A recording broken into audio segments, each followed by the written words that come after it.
Good morning, all of you. Class 9 CBSE Board Hindi Grammar.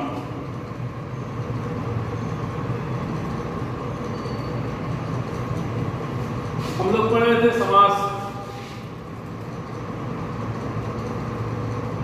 समास में इससे पहले आपको तत्पुरुष समास के बारे में बताया गया था, बट आज हम आपको उसके आगे बताएंगे।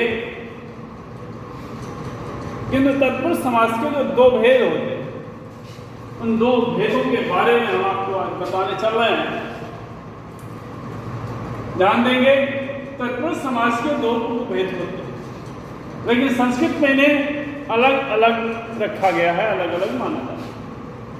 यहाँ अलग अलग ना रखकर बल्कि इसमें एक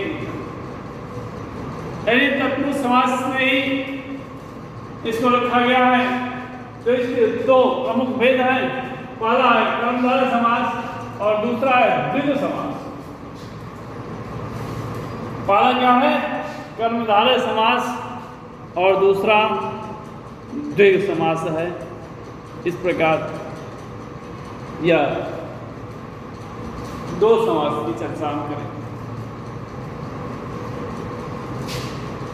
अब ध्यान दें, चूंकि इन दोनों में ही उत्तर पद प्रदान होता है, कर्मधारय समास और द्विगु समास, दोनों समास में क्या होता है? इन दोनों में ही उत्तर पद प्रधान होता। इन्हें आता है कि इन्हें कर्मधारय के अंतर्गत ही लिखा जाता है। कर्मधारय के अंतर्गत ही क्या करते हैं? लिखते हैं।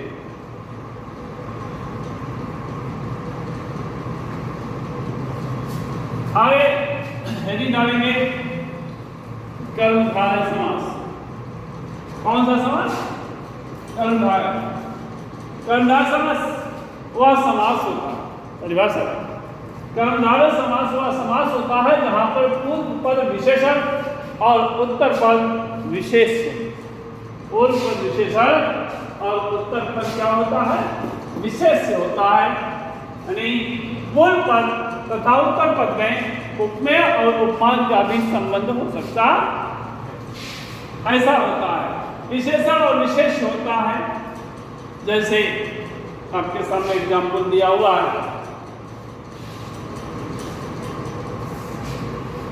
कि जैसे लिखा है नीलाकंठ। क्या लिखा बेटा? नीलाकंठ। तो नीला माने नीला होता है और कंठ माने कंठ होता है। तो इसका समास से विग्रह करते हैं कि तो समस्त समास को अलग अलग करते हैं। तो क्या कर रहा है कि नीला है जो कंठ,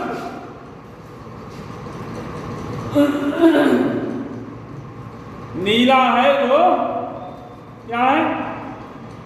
कंठ।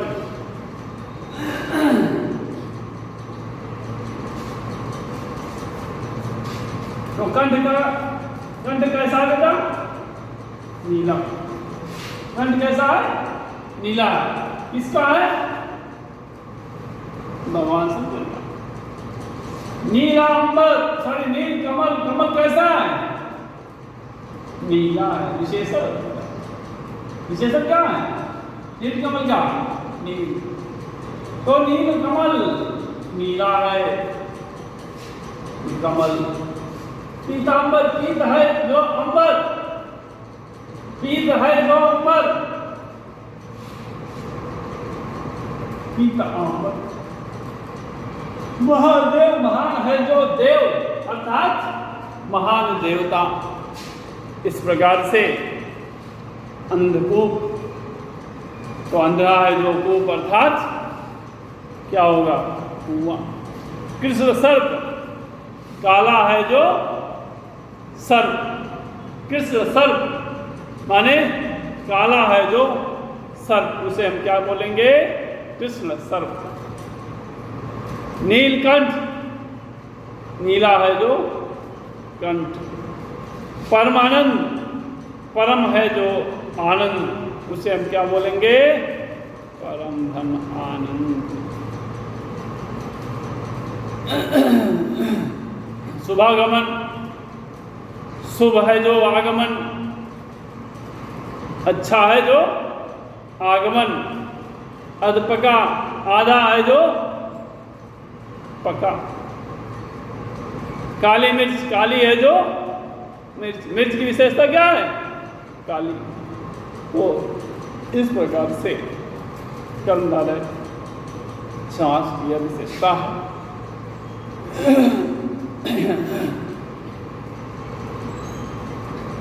हिंदी में कभी कभी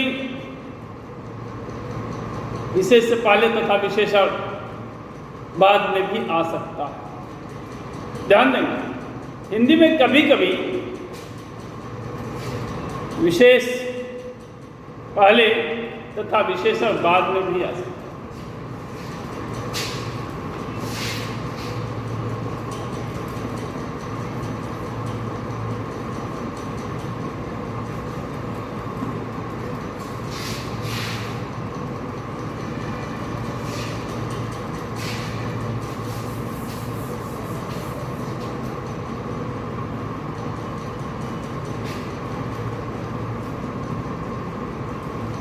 कभी कभी विशेष पहले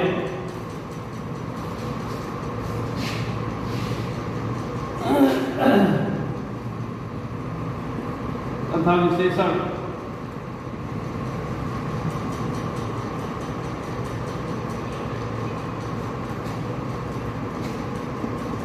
बाद में भी आ सकता है।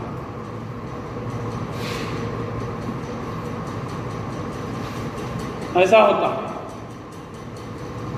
तो पुरुषोत्तम शब्द आया है, जैसे ध्यान देंगे आप लिखेंगे पुरुषोत्तम। क्या लिखा बेटा?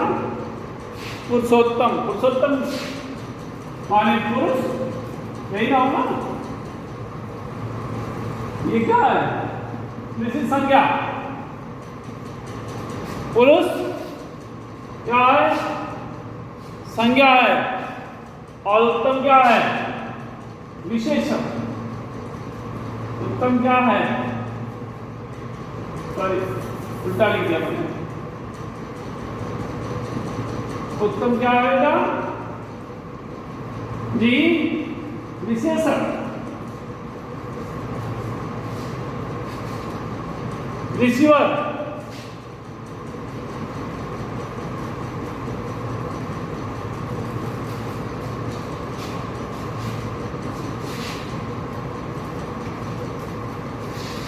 रिसीव में है जो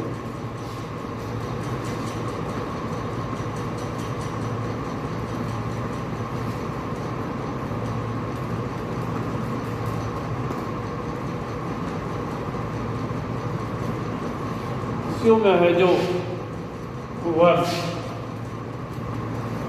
माने आप जानते होंगे, आपको पहले बताया भी गया है, इससे पहले भी श्रेष्ठ। तो यह क्या हुआ? संज्ञा हुआ, ये संज्ञा हो गया। और यह क्या हो गया? विशेषण। इस प्रकार समझने का प्रयास करें। कहीं कहीं हिंदी में विशेषण और विशेष की बात करें तो कभी कभी विशेष से पहले हो जाता है और विशेषण बाद में। कहीं विशेषण होता है पहले, विशेष से बाद में होता है। तो ऐसी परिस्थिति में भी वह कर्मधारय समास ही होता है। कर्मधारय समास पढ़ रहे हैं, आप देख रहे हैं। जैसे उदाहरण में दिया है पुरुषोत्तम, पुरुषों में उत्तम है। तो पुरुषों में क्या है? उत्तम है। कौन? भगवान राम। ऋषियों में है जो श्रेष्ठ, और तो और माने क्या होता है महान, और माने क्या होता है श्रेष्ठ। तो ऐसे परिस्थितियों में हम उसको उत्तम मानते।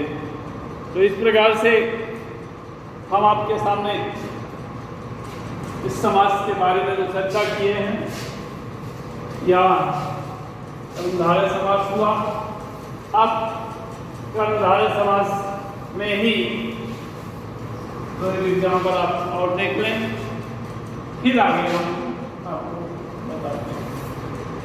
अब उपमेय और उपमान की बात करते हैं। इसी में उपमेय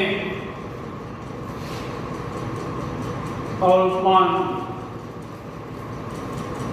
और उपमान,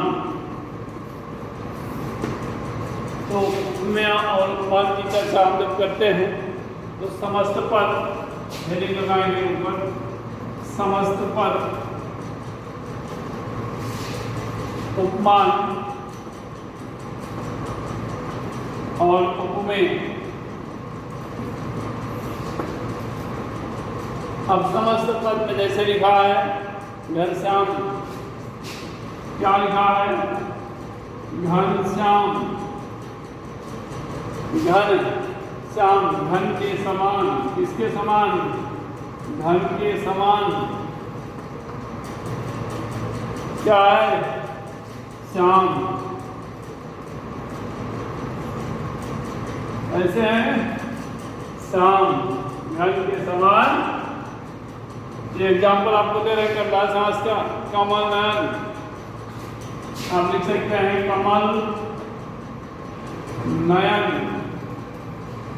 कमल के समान, है ना, कमल के समान क्या है, नयन माने आँख, नेत्र, कमल नयन। दूसरा देखें विद्याधन, विद्या धन, तो क्या होगा बेटा, विद्या धन क्या होगा, विद्या रूपी क्या है धन। इसी प्रकार ग्रंथ रत्न, ग्रंथ रत्न, तो क्या लिखेंगे, ग्रंथ रूपी क्या है रत्न। तो इस प्रकार हम उपमेय उपमान का समास विग्रह करेंगे। इसके आगे हम अगले वीडियो में पढ़ेंगे द्विज समास, तो हम अगले लेख में आपको पढ़ाने का प्रयास करेंगे। इसी के साथ हम अपनी वाणी को विराम देना चाहेंगे। धन्यवाद, मोस्ट वेलकम, आपका दिन